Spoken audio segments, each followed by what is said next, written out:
Hi everyone, and welcome to Daily Revelations. This is a daily weekday Bible study where we go through different books of the Bible, and right now we are in Daniel 2, kind of going through all of Daniel, but one chapter at a time.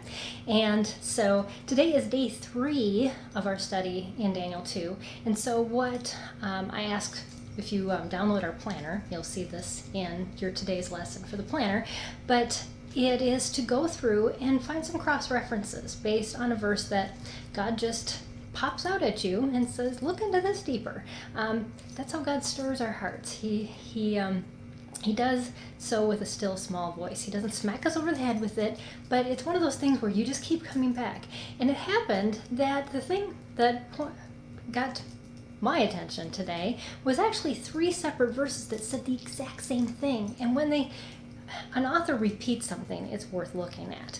And so what are those verses? Well, in Daniel 3, we see in verse 11, all of the magicians, enchanters, and all of that say, King, what you're asking us to do is not something that's humanly possible. This is only something that a God can do.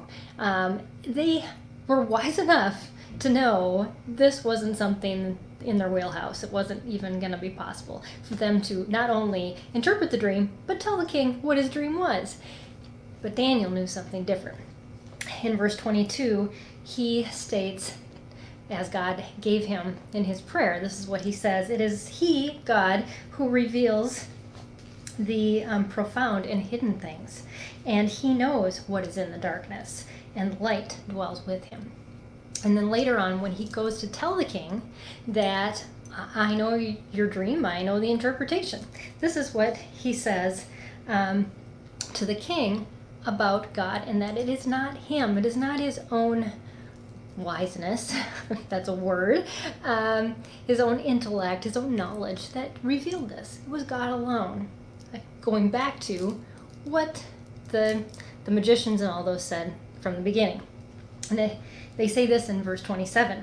As for the mystery about which the king has inquired, neither wise men nor conjurers nor magicians nor diviners were able to declare it to the king. However, there is a God, this is verse 28, says in heaven who reveals mysteries, and he has made known to King Nebuchadnezzar what will take place in the later days. So the dream was from God, and the interpretation is also from God. That's the only place it can come from. And so I've kind of followed these verses in a cross-reference. God, what do you have to show me in this? Why did you make it pop out to me?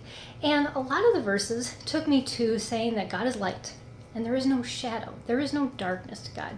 And I drew a picture. Okay, my drawing's really bad, so I'm not even going to show you this, but I want to give you the imagery. So if we have a single light source, and we're shining it out, it will hit something. And behind that something, it creates a shadow.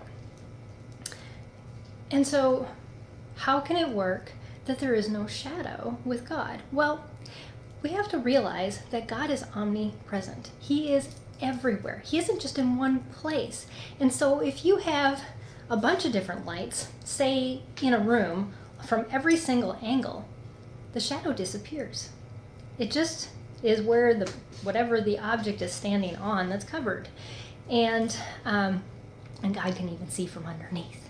So there is no shadow with God. There is no mystery. He sees from every single direction with the light of truth that he shines into these situations. And that's why nothing is hidden. Nothing is in darkness.